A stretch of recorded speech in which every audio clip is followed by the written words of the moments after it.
Okay, we are live now with the Thorns and Roses episode 2. With me today is the Hill of Roses correspondent Jon Munitz, and today we are going to talk about again another left-right divide. This time I'm going to be the right one and John's going to be the left one. And so I'll let John introduce himself, even though most people watching probably already know John. Well, thank you, Grayson. Thank you for having me on and wanting to do this program so that we can better understand each other on the left and right. So, my role is currently the president of the Hill of Roses Network, in which Thorns and Roses is currently hosted upon. I am also the host of the Hill of Roses live stream over on YouTube, as well as our new show within that, Full Bloom, where we host that with Heidi Briones. I do a lot of my focus on being able to interview candidates, thought leaders, and some friends in the media as well, and trying to lead this organization that we have to give power to the people through ideas like universal basic income, universal basic services, a reformed democracy, and connecting grassroots organizations. Okay. Well, I know my planning is not great, as you can tell, but I did allude to one thing we would probably discuss is that it was something you mentioned, and I mentioned a counter, but then I realized we're going to be doing this tomorrow. Why not just talk about it here? Yeah, And sure. it was with the Mount Rushmore controversy. Some Yeah. people, anyway. So, if for those who don't know, Mount Rushmore has the controversy of being built on native land, but it's still one of the most symbolic monuments to American history. So, I'll let John explain his position first, and I'll explain mine, and we'll go from there to see what we discuss about. Sure. And this might honestly break a little bit of that left right divide right from the get go. My position on Mount Rushmore is that, frankly, it's a little bit of an untenable situation to be dictating from the federal level. And it's, frankly, largely a distraction issue. I don't believe that this is something that left or right should be primarily focusing on. There has not been a large call for a demolition of this from the native groups within the area in which the mountain had been, taken from. And so I asked, where is the demand for this? To me, this has been an extrapolation of the statues issue that has been going around the country as part of that slippery slope. I frankly think the statues thing is, again, largely a distraction issue. I think, Yeah. obviously, I wouldn't have an issue if they came down. I wouldn't have an issue if they stood up.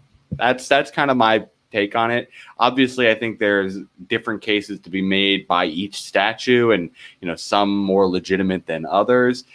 For instance, I remember reading a piece.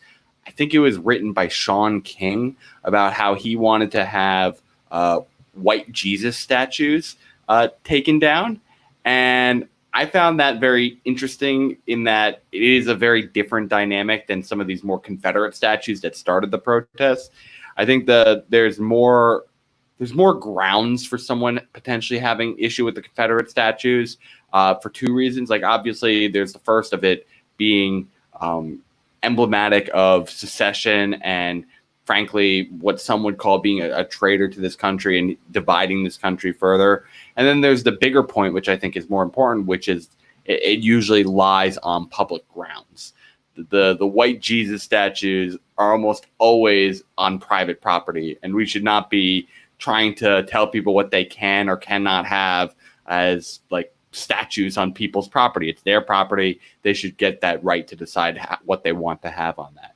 And so, to your overall point about Mount Rushmore, I think this is going too far down the slippery slope. Nothing is going to happen about this.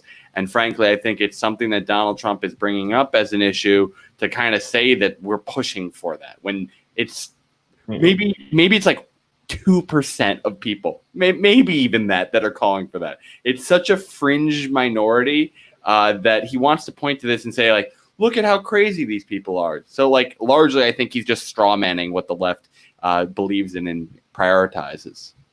Well, the thing is, he may have built the tinfoil hat, but the Democrats certainly wore it. If I don't know if you know this, but on their Twitter, they actually, I think, fell for the trap because they were tweeting about how Mount Rushmore was native sacred land and he's doing a white supremacist move or something. I had not seen the tweets behind this. If they did, I would call it a mistake. I do think very often Democrats do get baited into the dumbest Donald Trump tricks of them all. I think this is a little bit of a tangential to the monuments issue, but I think we keep getting caught in this Russia trap too, where we constantly are basically trying to point out that he's a traitor to the country and a puppet of Russia. They did it when they were basically saying that we put hits out on people. Russia put hits out paying the Taliban to kill U.S. soldiers. This came from the New York Times, and sure, is like verified by several other media groups, and I use verified loosely. They claim to have verified it. But these are the same groups who originally did the Russia reporting before the Mueller report came out and largely found inconclusive evidence of collaboration. And furthermore, we've had many a case in the past where there has been lies, like the Iraq War, where all of the media organizations parroted CIA talking points and there was nothing there.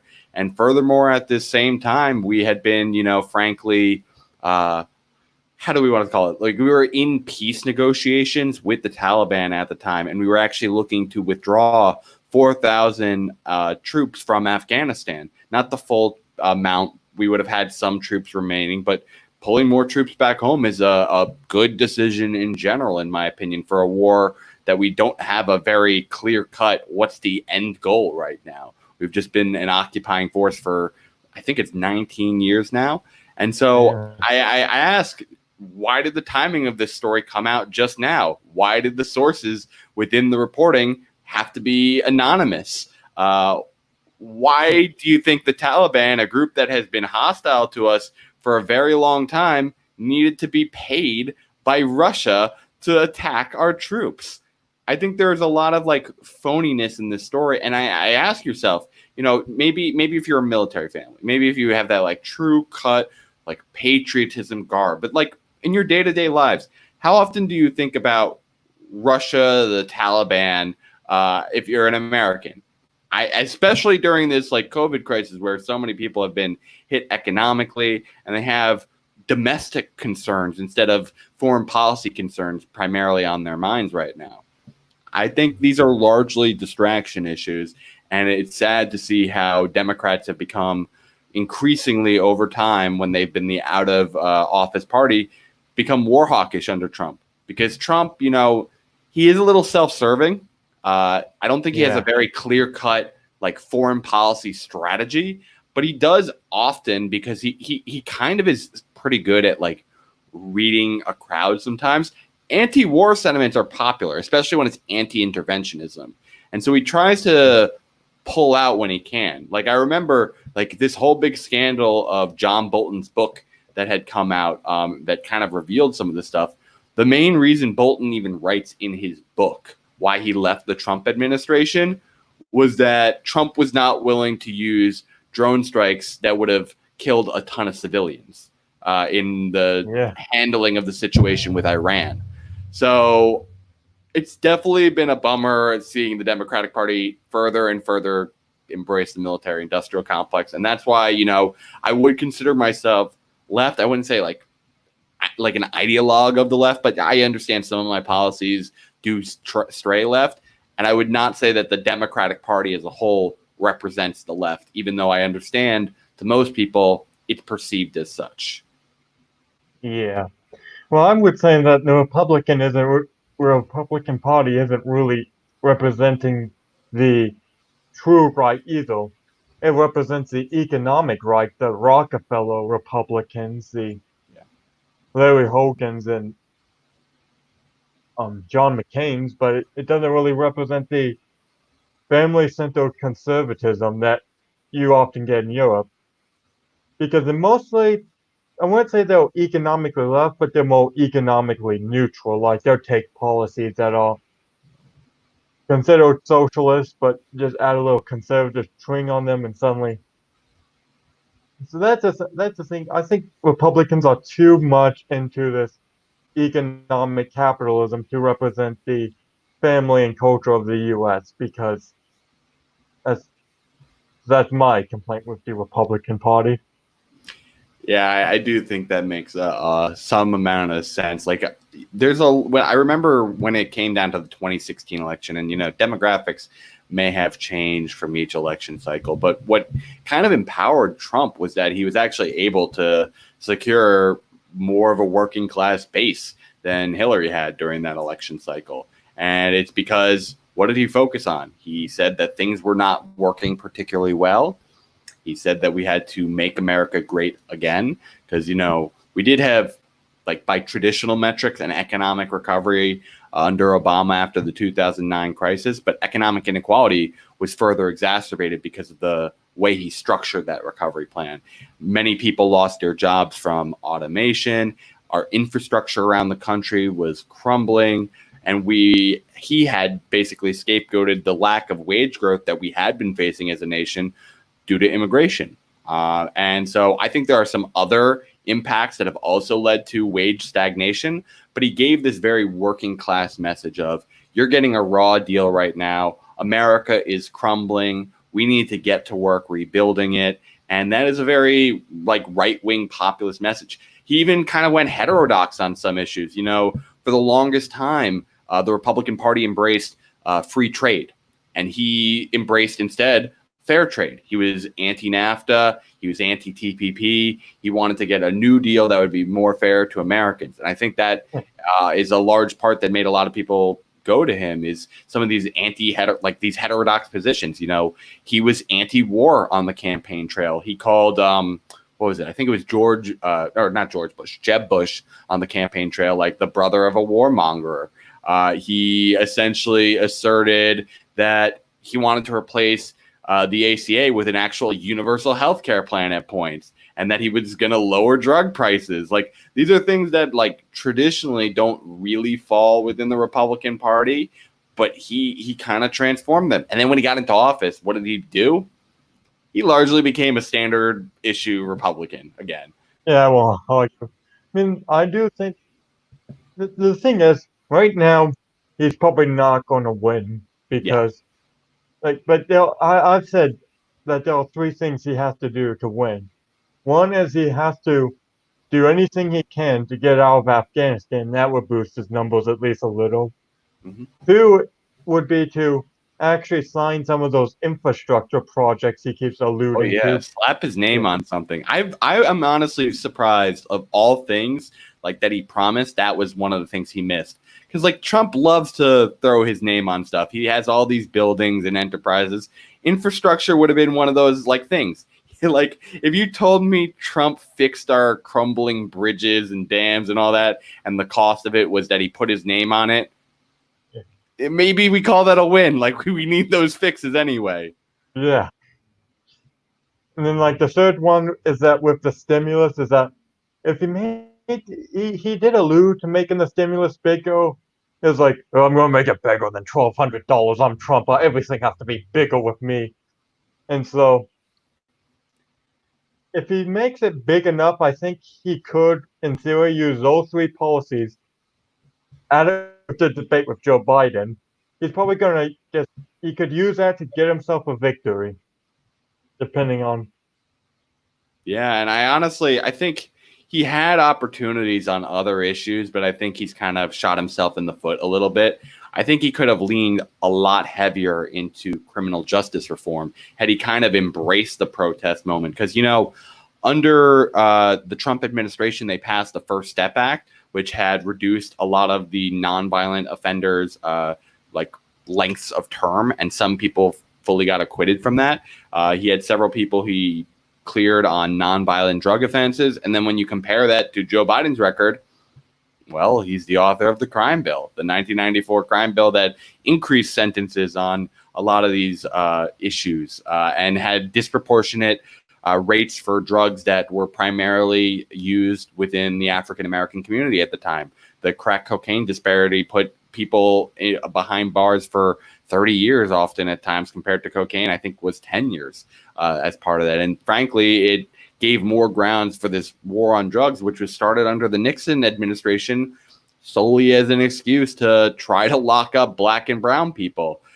So that would have been an issue he could have leaned into, because I think the George Floyd case really showed a lot of people like, hey, this is constantly happening.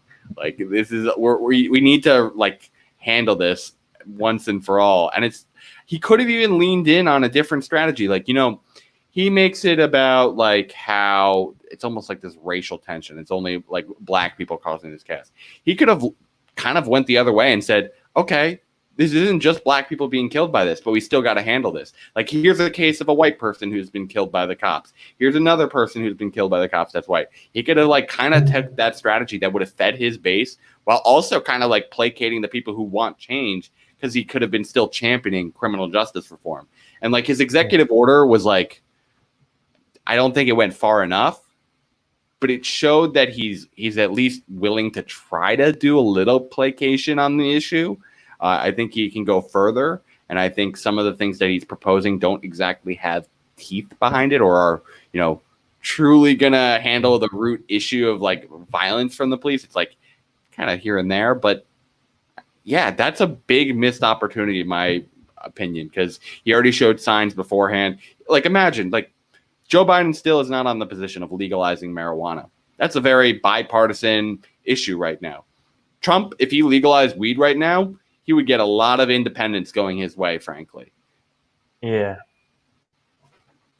See, that's the issue with Trump. He has a lot of things that he could do that are small, but would add up to a lot of votes. But there's like, I get some of it is because of limitations, and sometimes like his cabinet isn't filled with the best people either. Like, I know, and he promised us the best people. Yeah, yes, he has the best people. No, who would ever complain about that? It's so true. But like, honestly, I had done a video, I think it was last week, where I talked about one of the best things about like the Trump administration was simply kind of his outrageousness forced more people to like pay attention to politics. Like, some people call it maddening, but I actually think he like increased the entertainment value of politics. And I think there is like equally understandable parts of both. Like, some of his erratic behavior is definitely like, it makes you feel like you're not like on stable ground in a large respect. Like, you're constantly having to be like, oh, what's he going to do fucking today? I can't have any predictability. Like, he can just tweet something and now it's like an executive order essentially, without like his whole team kind of supervising it. Or like, he'll make military strategy on the fly on social media compared to like checking with his generals and having an actual plan to execute the changes he wants to do. But at the same time, and this is how he also got elected, he is a master at like baiting the media. Like, he can provide very sensationalized messaging. He keeps things rather simple in the points that he tries to make. He uses very often in his language very vivid imagery of what either his opponents are doing or what the condition of America is today. And, some of it is probably the entertainment value is because everyone hyper-focused on him because he was finally kind of like lifting the veil on a large part of the country we knew was there and that we didn't particularly like in mainstream culture, and some parts for good reason, some parts for not. Like, he really exposed populism, like, as well as Bernie Sanders in that same election cycle, this raw anti-elitism that a lot of people do believe in. And the media kind of faces that burden where, it's such a delicate balance because most authoritarians do attack the media, and it can be a way to squash them and squash the ability to have any transparency into what the administration is doing and have an authoritarian takeover. But at the same time, mainstream media is not doing a good job. Like, we were just talking about this beforehand with this whole Russia story right now. It's hard to be empathetic to the media when we have all these cases in recent history where we've been lied to. And so it's a dual-edged sword. He is truly, along with Bernie, been the populists that have awoken in an era of, like, frankly, I don't know, like 40 years, both Democrats and Republicans largely being like anti-populist. So it's been a change of pace. He made politics kind of exciting again because he had that raw populist energy. This may sound a little strange, but I think that the real way that Donald Trump could have probably won is that if he was a little more like Orban and less like a standard Republican, because with Orban you had a lot, besides the corruption, of course, like you don't want to be Orban, but like um, with the Orban stances on immigration and the family and all that stuff, that would probably be very more popular with with the working class. Like, hey, if you have kids, we will help pay for it, and you won't even have to pay taxes if you have three. And we have like UBI for married couples now. Not much, but it's still Yeah, relatively. you know what? Some of that stuff definitely would have been more popular. I mean, if you ask yourself, like, what is the biggest policy that Trump got done during his term? And he spoke about this himself. Like, at one of his rallies recently, he started talking about what the biggest things he thinks are his accomplishments of his term. He listed off the following.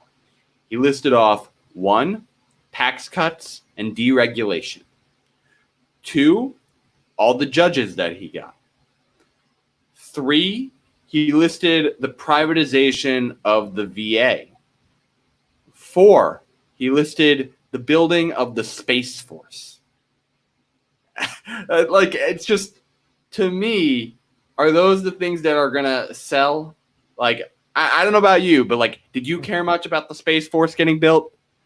Did you care much about all the judges? Like, maybe if you're, like, the abortion fans, that's your, like, number one litmus test. It's, like, hyper serving you, but does that, like, expand your coalition?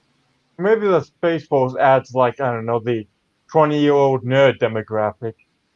That It could, maybe yeah. it does, You but should probably tout the actual like more popular things and not, oh, look at me, I'm basically George Bush but less warmongery. yeah, I mean, that's probably true.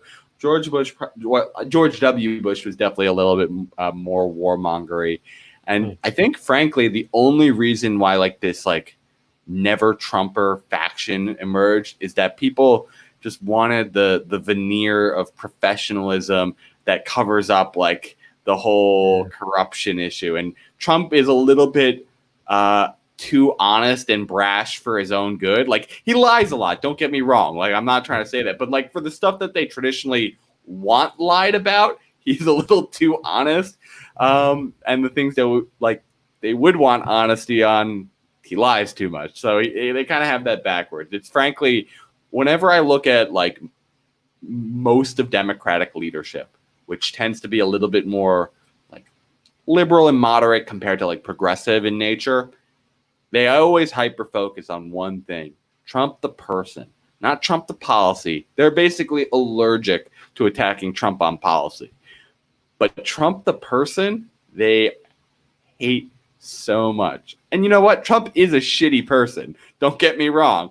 But like when it comes to your life and my life, Trump being a shitty person or like the economic condition you face day to day, what's more important? To me, it's the economic condition I face day to day. Well, it's like most of these loud people on Twitter are usually the richer too. Yeah. They don't have the concerns. But moving on from Trump, I think we should get into Biden now. Okay. I mean, I know you took the position that you technically are voting for Biden just to prevent a Trump presidency. Yeah. So I'll let you explain that, and then I'll explain what I would have done if I could vote. Okay. So, yes, I do plan on voting for Joe Biden, and I will caveat, I do not like Joe Biden. But the reason why I think that's necessary is a couple reasons. One, when it comes to this judicial balance, we have been getting absolutely railroaded. Around, I think it's 25% of the federal judges had been appointed under Trump.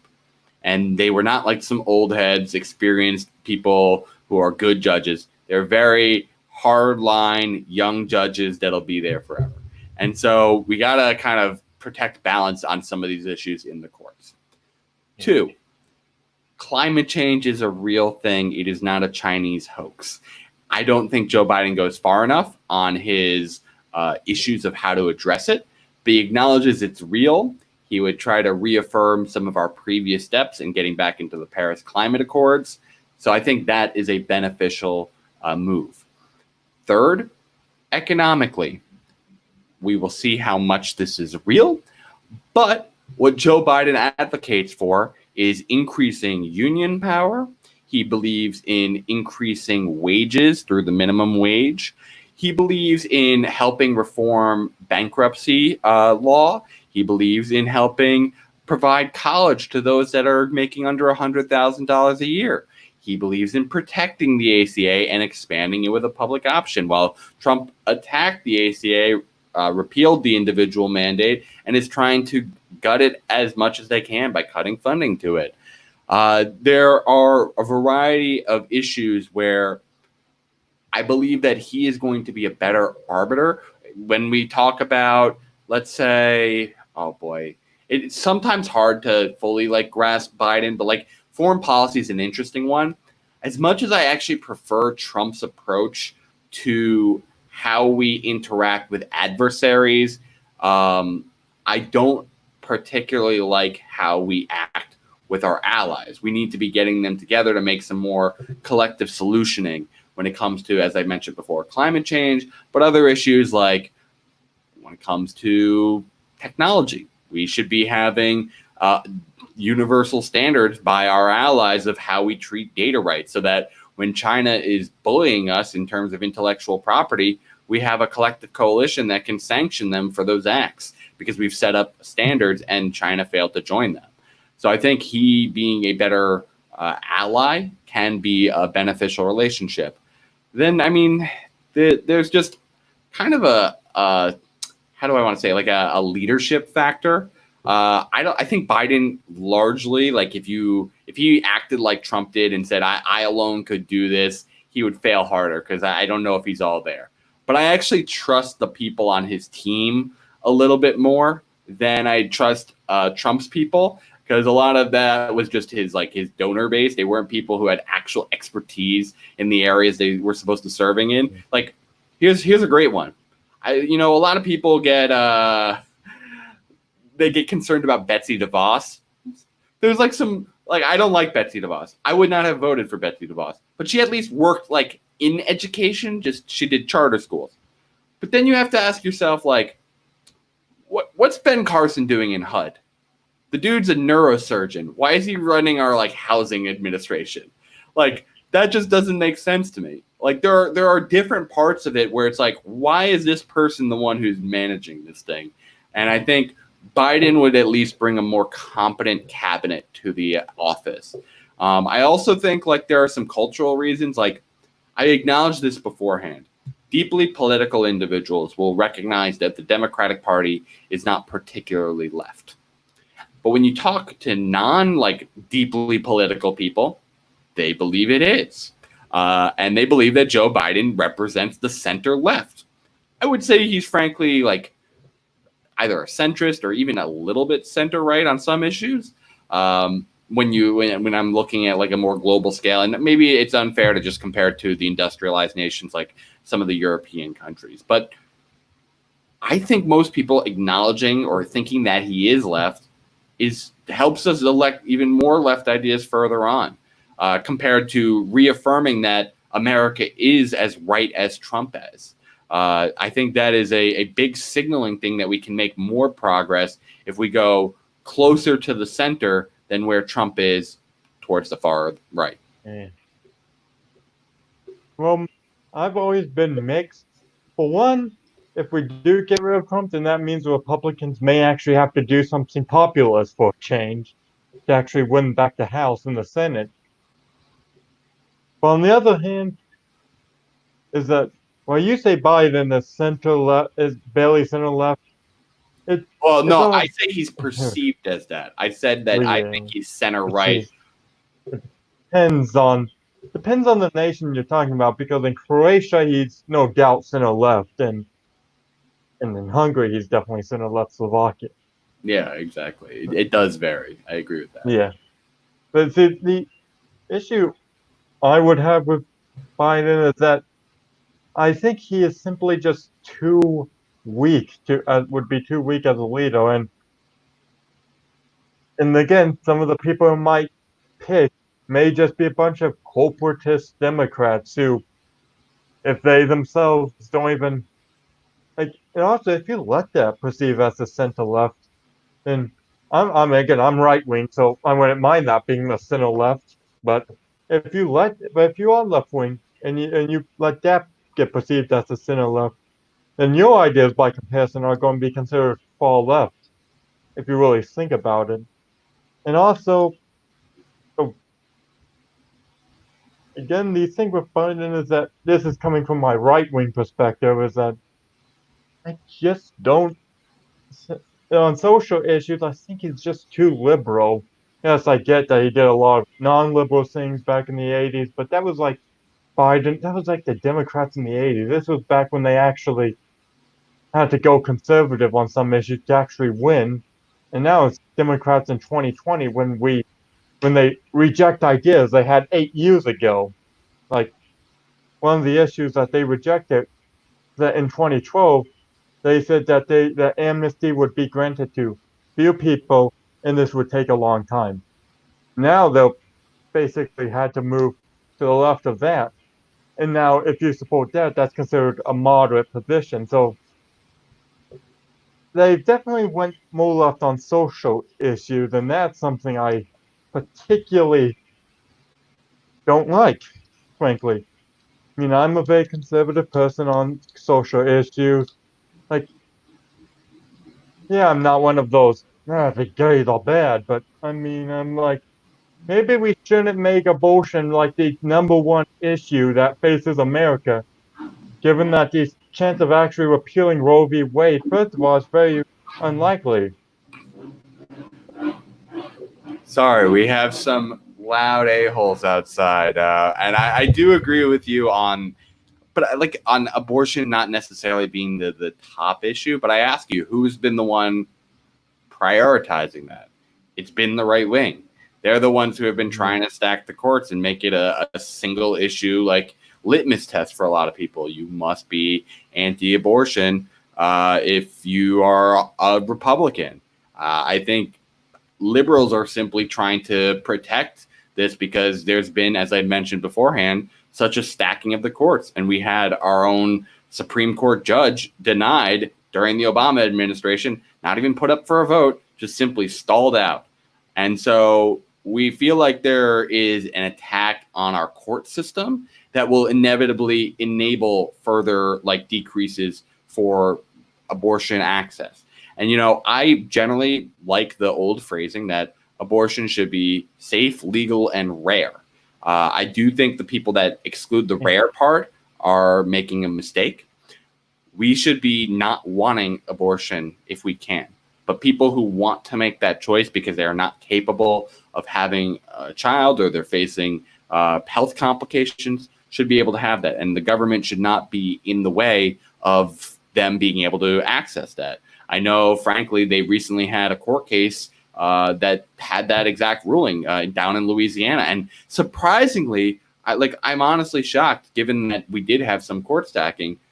They decided to go against a measure that would have required increased access to nearby hospitals around the abortion clinics because they ruled that it would be an unnecessary burden on individuals and would decrease the amount of abortion clinics that could remain open.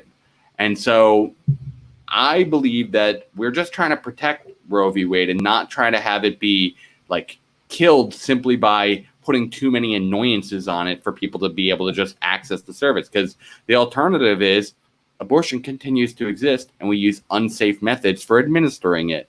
you're not going to be able to fully stop it. The only thing that'll have safe abortions are those that can afford like backroom deals. The wealthy will still get their abortions, but then you got poor people who will have to actually literally embrace the clothes hanger. We don't want to have clothes hanger abortions. We'd much rather it be a medically administered process. And we should be instead trying to stop abortion by trying to abolish poverty.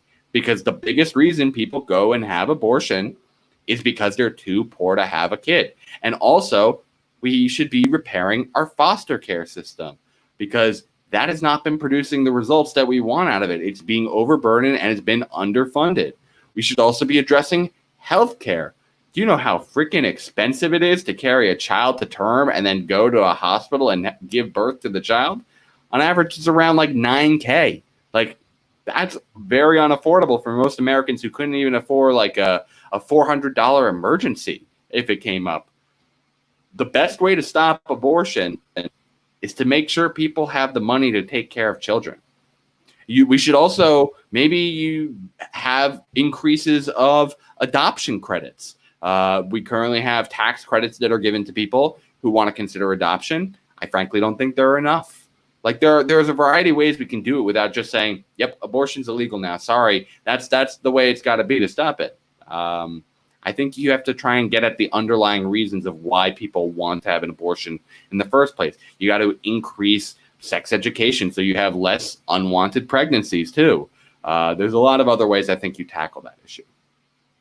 Yeah, I wouldn't disagree with that. Again, I would point back to the Hungarian family policy. Abortions are now like way downhill because you no longer have the economic need to get rid of the child. But again, there are still some things that I do think Democrats may push enough. Another thing is that they talk about how it's important to like keep funding Planned Parenthood, even though Planned Parenthood is now a lobbyist group that's now putting like millions into. That's an understandable concern, and I do think you're right. We do need some campaign finance reform because I do agree that it's become largely an activist group, and you know in some respects I understand it. But if it's a group that's being funded by the government, it should be staying out of our politics. Like that just makes sense. Like you could have the individuals who work there make their own claims, but it should not be claims from the organization. It's something that we try to do here at the Hill of Roses. There's a differentiation between what we try to say as an organization and group versus what we allow our individuals to try and advocate for by themselves. Yeah, you definitely don't want my advocacy being part of the Hill of No, I mean, we do want it as part of it. Maybe not every point that you believe is what we're going to publish to the world from the Hill of Roses accounts. Yeah. We try to be a little democratic in nature to decide what we want to do there. But it's in general, you're right, though. Like, although I would differentiate, we're not a government source. We're all private individuals here in a private organization. But if we were receiving government money, we should be limited in what we're doing in terms of advocacy. Yeah. I mean, at least you can say this about the NRA. At least it doesn't get government funding, and then at least all the money they're giving to candidate was at least not like given to by the government. So it's like this weird cycle. I mean, there's certainly a lot of other problems with the NRA, but I will grant that point. Yes, it's good that we do not have the government funding the NRA. Yeah. I think we have time for one more discussion, then we gotta jump to your channel. Yes, we do. We're gonna have a little bit of a back-to-back here. We'll be talking about Grayson's article. So go ahead. What's the last thing you'd like to talk about in today's episode on Thorns? That's strange. I mean, probably shouldn't mention sex work given your history, but but maybe we should talk about this perspective of left versus right because again, I keep hearing all the time, oh, Europe is like way more left-wing than us. When at the same time, Europe has racial demographics that white supremacists would kill for. I understand what you're saying. And you know what? I do think that it's somewhat tough to have diversity, have all its needs met. But I also think it's something that we should strive for, in that we should be able to frankly coexist. And I think one of the things that has largely divided us is along these identity lines where, you know, when you look at the polling, the white working class base largely, not entirely, but largely goes to the Republican Party. When you then look at the minority working class base, it largely, not entirely, goes to the Democrats. And so this hyper focusing on race, on gender, similar gender breakdown, men largely end up in the Republican Party, women largely end up in the Democratic Party. Largely this goes with other identity groups. Age, young people end up in the Democratic Party, old people end up in the Republican Party. And so we've been so divided by these factors that have made it very easy for us to be controlled. And we get like this constant, like, these are the people who are trying to hold you back. For instance, in my hometown, we have a lot of different groups. We have one area that is like white, like very well-off liberals. We have one area that's a little bit more rural, white, poor area. We have an area that has a large Hispanic population, largely working class. We have an area that is primarily Hasidic and Orthodox Jews, as well as the Black community there. And so I know people from a variety of different backgrounds. And when I talk to some of my conservative peers in those areas, I largely hear two big things that, like, why they trend towards being conservative. And the first is that they feel hated simply for being a white man. And as a white man, I'm not going to lie, I get that feeling sometimes from some parts of the Democratic Party. Like, there has definitely been you're not supposed to be a participant in speech, your issues do not matter, language that makes you feel a little ostracized from getting to be a participant in the conversation. Now, granted, there's a reason I overcome that, and I still am a Democrat. There's a lot of statistical reasons that assert that minority communities are suffering worse than we are. But that doesn't mean that we shouldn't be participants in the conversation, allies in trying to help everyone's condition improve. But for the part of the party, which is largely in leadership right now, the Nancy Pelosi's of the world, they do these like symbolic gestures and lean in onto this identity politics. But then you see how like cynical it really is. Like, take, for example, in this recent election, actually like right nearby my district, and like this is actually New York 16, Jabal Bowman ended up winning his election. But when you look at all the people who decided to back the incumbent, Elliot Engel, the Congressional Black Caucus, a caucus that is supposed to be empowering black leaders, decided to endorse the like 20 plus year white dude who's in the Foreign Affairs Committee, who is a very like neoliberal to the core individual compared to a progressive black man.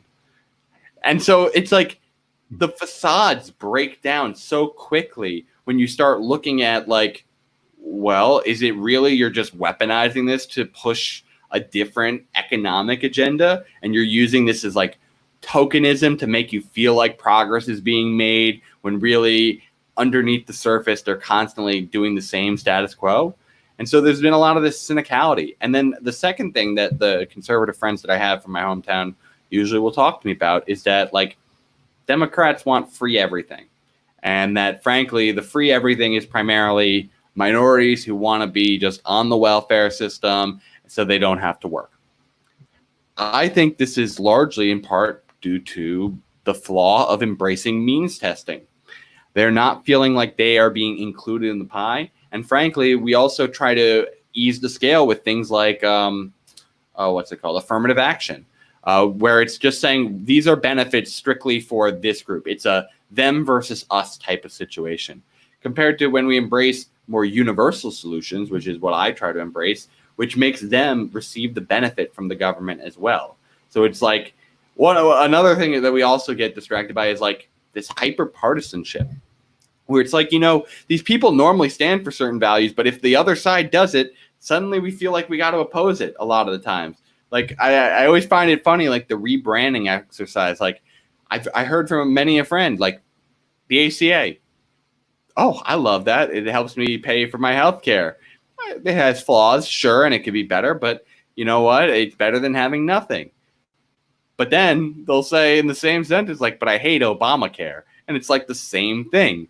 It's just like that's how the hyperpartisanship gets us. And so I think the best approach is that we simply have to talk to those things that do unite us. And I think a lot of the times it is this sense of universality, economic benefits that help us all pay the bills, which is our largely biggest concern, having some individual freedom, location by location, to determine your culture largely, and then having where there is disparate treatment, where you're supposed to have the same treatment for all individuals by institutions, and it's currently biased to not providing treatment to certain groups. Like, for instance, healthcare, we have a really poor healthcare results for the Black community in the same hospitals that white people get treated at. And you also, frankly, also have their communities underfunded for their hospitals that are also causing this problem. So you need to like standardize treatment, in my respect too. If everyone is being treated fairly and everyone receives benefits that we decide to give to society, that I think is going to cause a lot of this polarization of left versus right to break down. And we have to stop like looking at each other as just our labels: young, old, white, Black, Hispanic, Asian, religious, non-religious, male, female.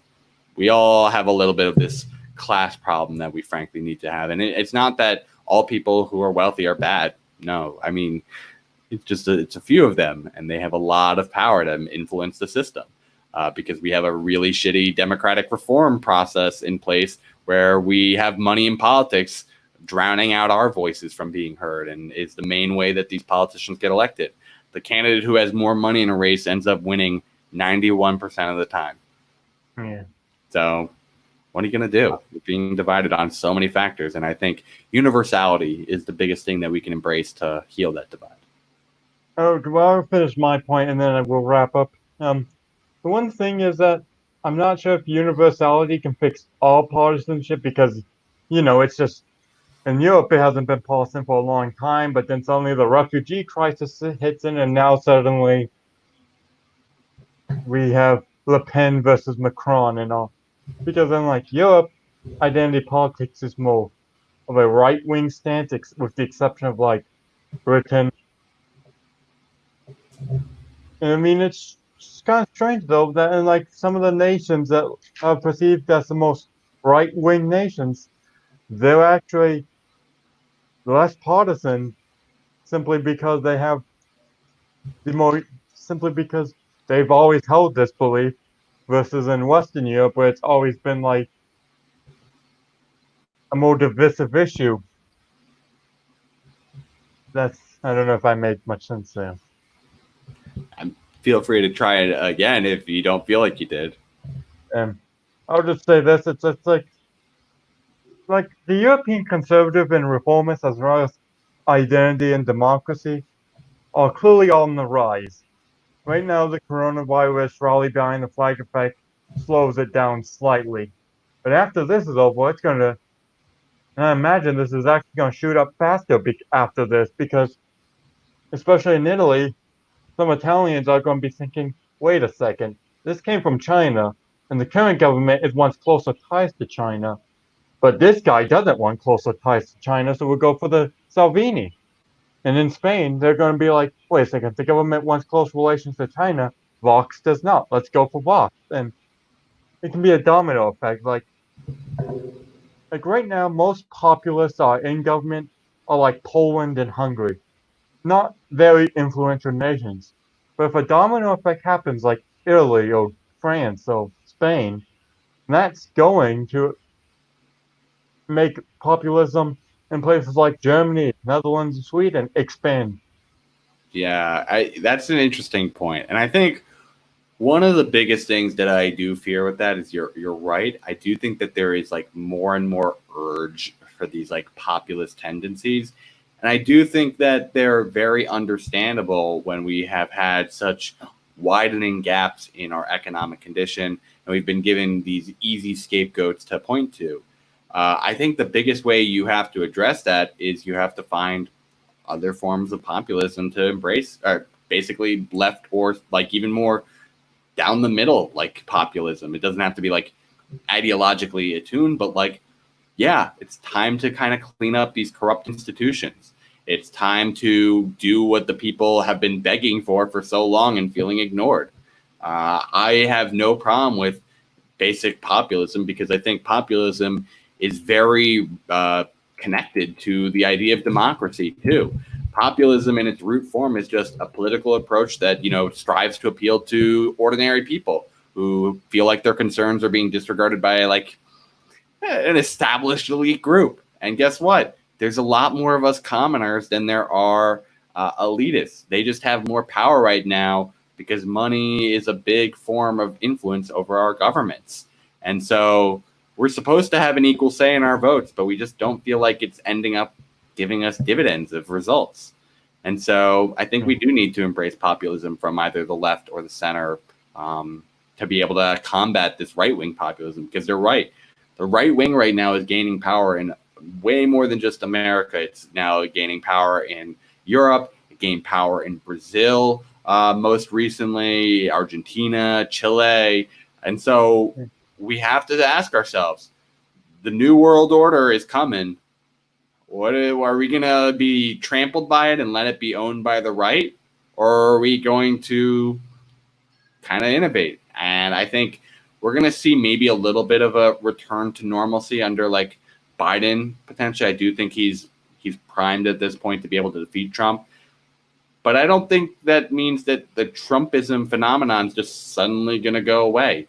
I think we're going to have new people kind of run as like Trump 2.0. And frankly, will the Bidens of the world be prepared? I worry about that. And so I think people who want to consider themselves on the left or even just forward, they need to start embracing this kind of idea. Because you know what? The biggest thing to make people kind of feel like they're on your side is, frankly, people love to be pointed at a source of their problems. It's simple for people to understand. They don't want to get caught up in all the technocracy of what's causing these issues. They want to just say, that's my issue. And the elites is an issue we can point to a lot easier right now. Yeah. And I just have to say one thing real quick before we leave, because we have like 2 minutes before your episode starts. So, I just have to say, instead of having a two-party system, you should have a multi-party, because believe me, hating 7 politicians is way better than 2. I agree with that. And frankly, you're going to have more coalition building. I kind of have, this is like maybe a too long conversation to have, but I'll throw it out there anyway. I do think we should consider going to a no party system. It hasn't been done before. I understand that. So it's a little radical, but I believe when you have these constantly private organizations vying for power, you're going to have corruption emerge from certain people who are the established parts of the party trying to preserve their power over the party. So I have some concerns about having private organizations controlling our public institutions. Well, Jon Munitz, thank you for coming, and we will talk soon. And by soon, I think I mean we're going to go head over to the Hill of Roses. We're gonna hop on in like a minute, and we're gonna talk about Grayson's article, how a worldwide protest mostly failed. And on Monday we'll be having Brianna Cassandra. Did I say that right? No, I think Brianna Cardenas. Cardenas, yeah. And then Friday we'll be having Justin Lee. Until then, let's solve an outro. Goodbye.